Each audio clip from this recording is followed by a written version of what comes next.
On m'a voté, on a voté pour moi pour que je sois président du club. Dans le stade, j'ai envie de te dire, la vitrine, il faut qu'elle soit propre. Bonjour à tous, bienvenue sur Talent Foot TV. Aujourd'hui, nouvelle rubrique qui durera 12 minutes et qui s'appelle À la racine du football. On vous emmène en immersion dans les clubs amateurs, en direct avec leur président, afin de vous présenter leur club et leurs projets sportifs. Je vous en dis pas plus et à la racine du football.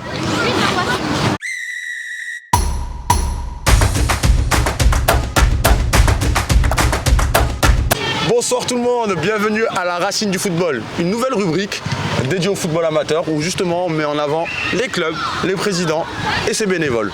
Donc aujourd'hui on a la chance de recevoir pour cette première Monsieur Omar Mejri, président du célèbre club le FC Cimier. Il nous a accueillis sur un stade mythique. À vrai dire pour moi j'ai un peu les frissons, ce stade j'ai pu évoluer étant plus jeune et aujourd'hui voilà, on a la chance d'être avec Omar et il va nous présenter son club. Donc je te fais la passe directement. Bonjour à tous, bienvenue pour cette invitation Mohamed. C'est toujours avec grand plaisir que je te vois et on essaie d'approfondir à chaque fois dans le football et tout ça. Donc on se voit ailleurs que dans les stades. Mon club c'est le football club de FC Cimier. Je suis président depuis cette année, ça fait 2 ans maintenant que je suis sur ce club mythique. Le club formateur de Monsieur Hugo Loris. Gardien de but de l'équipe de France. Exactement, ancien gardien de l'équipe de France et capitaine de l'équipe de France. Mon club consiste, il comprend dans 350 licenciés. Oui, quand même, c'est impactant. Vous êtes situé, pour faire un petit point, club de FC Cimier, vous êtes situé sur Nice Nord. Sur Nice Nord. Quartier nord de Nice, exactement. Dans un stade où justement ça respire le football. Que nous sommes résidents ici, le stade de Forum. Donc c'est un stade de football réduit. Très bien. Donc tout mon école de foot et le football réduit de U10 à U13 s'entraînent ici. Voilà, nous on est chaleureux, on est ouvert à tout et merci encore une fois pour votre invitation et pour votre venue. Nickel. Alors, première question. Qu'est-ce qui vous a motivé à vous impliquer dans la gestion de ce club ? Alors c'est c'est une question piège, hein, j'ai envie de dire ça, mais ce qui m'intéresse le plus dans ce club, moi j'étais, on m'a voté, on a voté pour moi pour que je sois président du club. Ils ont vu dans moi que je peux gérer ce club-là. Donc Dieu merci, j'étais à la hauteur des attentes des parents, des dirigeants. Donc on a essayé de travailler sereinement. J'ai inculqué une mentalité force, respect et honneur. Ça se passe. Ça c'est un peu le slogan de la crime, un célèbre rappeur, je crois. Mais ça reflète des valeurs de la vie aussi. Ça parle aux plus jeunes, entre guillemets. Mais c'était pour faire une petite passe. Écoute, oui, mais c'est des valeurs de la vie. Si tu le prends comme ça, il n'y a pas de problème. C'est des valeurs de la vie. Mais après, moi, je le prends autrement. Moi, je le prends. Le football, c'est un sport de combat, c'est un loisir. C'est en fait tout le monde, tous mes dirigeants, tous les coachs, ils veulent la compétition, ils veulent être vainqueurs. Les enfants aussi. Donc le but, voilà, qu'on soit dans la force, le respect et l'honneur. Donc pour moi, avec mon groupe, on a essayé de trouver pas mal de thèmes, mais ce thème-là, je trouve qu'il marche bien avec mon club de football club de Cimier. Parfait, tu me fais la passe parce qu'on rentre justement dans le chapitre histoire et valeurs du club. Pouvez-vous nous raconter brièvement l'histoire de votre club et ses moments les plus marquants depuis votre arrivée justement, ou même avant? On sait que notamment il y a Hugo Lloris, donc ça je pense ça a été un événement marquant pour le club, même quelque chose de pilier.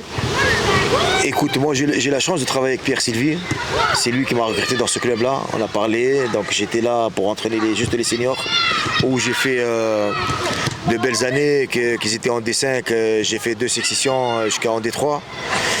Donc on a travaillé, on a essayé d'être là pour essayer de progresser tout l'ensemble du club. Ma saison elle a commencé un peu mouvementée, très dure. Je pense que tu te rappelles qu'est-ce qui s'est passé, l'histoire avec l'ancien président. C'est ça, il y a eu des petits problèmes exactement, avec l'ancien président Alexis Cruz, c'est ça, qui aujourd'hui est éducateur au club du CAS, je crois. Je sais pas, je crois il est éducateur au club du CAS. Oui, bon, voilà, il y a une transition, donc ça a été pas facile, mais bon, apparemment il y a des choses positives quand même sur cette saison. Écoutez, moi j'ai su faire un Noël que le club de FC Simé jamais a fait un Noël pour les enfants. Donc ça a été Noël ici pour les 350 licenciés avec des cadeaux. On a loué la salle du forum, malheureusement qu'il n'y aura plus le forum maintenant. On a eu la salle, c'était avec un groupe de danse, il y avait le Père Noël qui était là. Franchement, ça a été un moment magique et qui a marqué justement un moment magique. Ben justement, quel impact a votre club sur la communauté locale?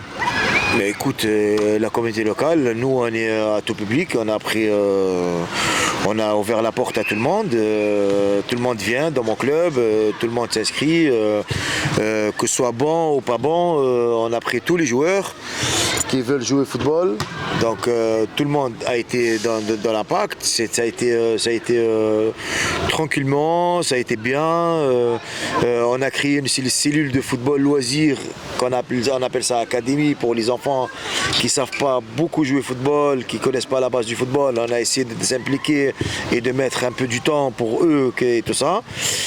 Après, par la suite, il y avait les coachs qui se servaient de là-bas. Donc à chaque fois, ils avaient besoin d'un profil ou d'un poste ou quoi. Donc ils vont repêcher dans le football loisir, dans l'académie. Ça a été franchement, moi cette année, je trouve que c'est une bonne réussite dans tout l'ensemble parce qu'on a fini par faire une tournoi qu'on a appelé Challenge Cup des Trois Collines.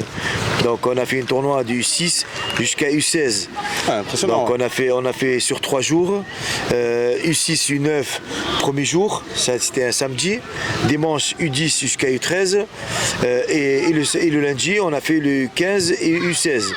Que personne ne fait pour le football à 11. Ça a été, franchement, ça a été une fête. J'ai envie de te dire ça, c'est la fête. C'est un moment, ok, franchement, ok. Pouvez-vous nous décrire les différentes structures de votre club, incluant les équipes de jeunes, seniors et féminines, justement? Écoute, pour les féminines, je vais commencer par ça. Les féminines, cette année, j'en ai pas des féminines. J'ai pas fait de section de féminines. J'avais une équipe féminine, mais ils sont partis. Donc avec leur coach, ils sont partis ailleurs, dans le club voisin. D'accord. Après, pour l'instant, les féminines à la demande. Donc si on a une belle demande des féminines, on peut s'investir, on peut mettre les créneaux en place, on peut mettre le boulot et le projet en place.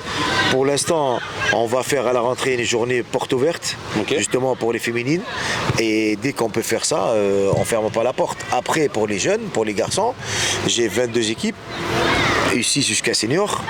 Les équipes sont doublées jusqu'à senior. La compétition, elle est là. J'ai mes U15 qui ont gagné champion des champions, ils ont gagné en U15, ils ont gagné le championnat et les championnats en tiers, c'est-à-dire contre l'autre poule. Donc ils sont champions des champions. J'ai les U10 que je coach moi-même qui sont au niveau 1 maintenant. Les U11 qui sont montés au niveau 1 aussi. Et voilà. C'est vraiment une réussite au niveau de vos catégories. Sportivement et associativement. On peut faire mieux pour être bien, pour essayer de coller au club qui nous entoure. Humainement, j'ai envie de te dire que les parents ils s'investissent plus que nous. Ah, bien. Les parents ils sont là. C'est un fléau quand même les parents dans le football. Mais c'est incroyable. C'est incroyable, c'est génial. Les parents ils sont là. Ils sont vraiment investis dans votre club, contrairement à ce qu'on a pu avoir comme ressenti. Mais carrément. Okay. Après, selon ce qu'on a proposé, on a respecté ce qu'on a proposé. On a proposé la bienveillance et la progression de leurs gosses et la malveillance. On a proposé beaucoup de trucs, donc on a respecté ce qu'on a proposé. On l'a fait, c'était du boulot acquis. Cette année qui arrive, c'est en fait, on va vraiment commencer notre projet sportif. Donc là, on avait stabilisé du club, il est stable maintenant. L'année prochaine qui arrive là, ça va être le club qui va. Moi j'ai l'impression, enfin j'ai envie de te dire qu'on va essayer de toucher un peu les podiums et le sommet. Donc plus axé sur de la performance pour les saisons à venir. Exactement.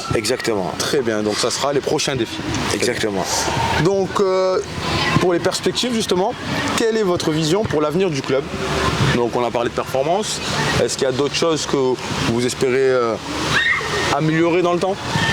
Mais bien sûr, il y a toujours des choses à améliorer. On n'est pas. Le projet club est plutôt ciblé sur les plus jeunes, plutôt sur les seniors. J'ai envie de te dire, la vitrine, il faut qu'elle soit propre pour que les jeunes suivent. Et la vitrine, c'est les seniors du club. Les seniors du club, j'ai un groupe, ils sont magiques. Je suis avec mon adjoint qui est Olivier Malache, qu'on travaille, on met les choses en place. On essaie de progresser avec les enfants du club qui sont là, des 18, qui montent en senior. En fait, on n'a pas fermé la porte. C'est pas un club des collègues, les équipes de collègues. Non, bien au contraire. C'est un club ouvert. C'est un club ouvert aux performances, à l'adaptation, au respect. C'est à la base, en fait. Mais moi, j'ai envie de te dire que les jeunes, c'est notre progression de tous les jours, ça. On ne pense même pas à les faire. C'est pas un projet, c'est le réel boulot, en fait. Ok, très bien. Voilà. Donc, dernière petite question. Quel message aimeriez-vous transmettre à vos supporters et à la communauté footballistique algérienne? Ouh là là. Regarde droit à la caméra et je te laisse leur passer un message. Déjà, j'ai envie d'envoyer un message aux parents que leurs gosses, ils sont là, ils s'amusent, ils jouent au football pour s'amuser. Il faut les laisser s'amuser. Il ne faut pas que les enfants ils soient un peu dans les négligences des parents. Moi, ce que je conseille à tout le monde, limiter les violences dans le stade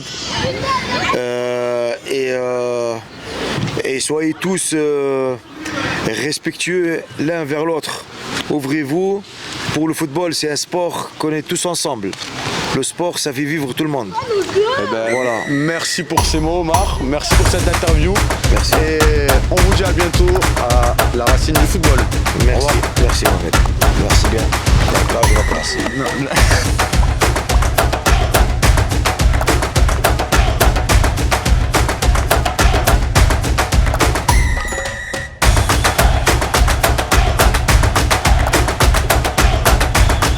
les pratiques, de faire d'autres choses. Et puis aussi en termes d'image, tout simplement, ça donne, on a un beau cadre, un beau soleil et tout. Donc ça permet justement de profiter de ce cadre. C'est comme ça, non? 1, 2, 3, 4, 5, 6, 7, 8, 9 et 11. Donc on a 1 x 10. C'est comme ça, non? C'est beaucoup. 1, 2, 3, 4, 5, 6, 7, 8, 9, 10. Alors c'est un 4, 3, 3. Non, c'est un 2. 2. Mon frère sur le banc, je te mets sur le banc. Crois pas que tu vas démarrer à ma place, hein, Samy, hein, je te le dis moi. Donc, il y a mon frère quand même. Quand tu me parles d'une histoire, il y a plus de 10 ans. Mais c'était Moja qui sont montés. Ah, alors attends, tu parles de quel de quand? Quand on est en régional ou quand on est en excellence? Quand on était en ex. En ex, non, on est monté direct en 19. Non, il y avait le coach, comment il s'appelait? Greg Amoury. Greg Amoury. Greg Amoury. Mais c'était pas à 11, Greg Amoury, je t'aurais mis direct en 6. Ah là là, tu vois, ça fait 10 ans, frérot.